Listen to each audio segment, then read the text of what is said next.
You've been to the seminars, you've read the books, underlined the paragraphs, and memorized the frameworks.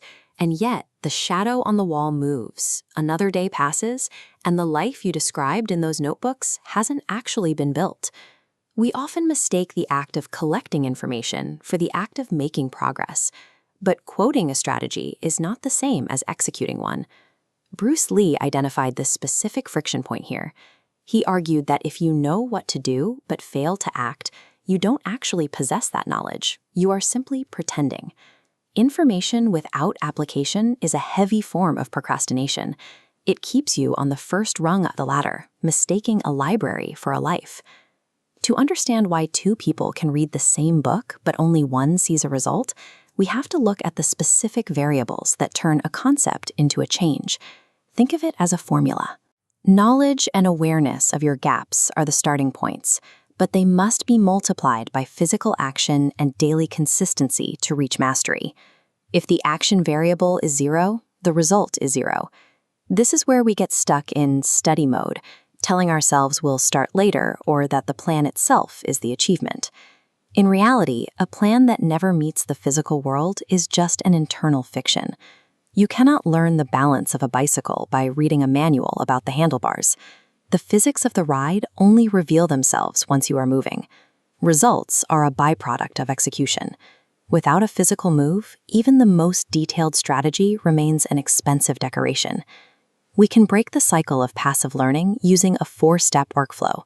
Step 1 is to isolate your focus. Stop looking for new information. Instead, look at what you already know and choose one specific, actionable instruction. Trying to implement an entire system at once creates a cognitive load that leads to paralysis. It is a common point of failure. By narrowing your field of vision to a single variable, you remove the friction of choice and prepare for direct action. Step 2 is the immediate execution. Your task is to find the smallest physical movement you can make toward that goal before the day is over. This requires you to stop waiting for the right conditions or a more refined strategy. Clarity is not a prerequisite for action, it is a result of it. You understand the path by walking it. This reflects Bruce Lee's insistence on physical exertion. He prioritized the feedback of the body and the reality of the struggle over quiet, stationary contemplation. Taking that first unrefined step is what separates a passive observer from a practitioner. Step 3 is tracking the effort. To get started, you have to lower the bar for what you consider a success. An initial rep doesn't need to be good. It just needs to be finished. Imperfect, fast, and real. Prioritize reps over polish. An ugly, fast attempt is necessary because real polish only comes from actually taking the reps.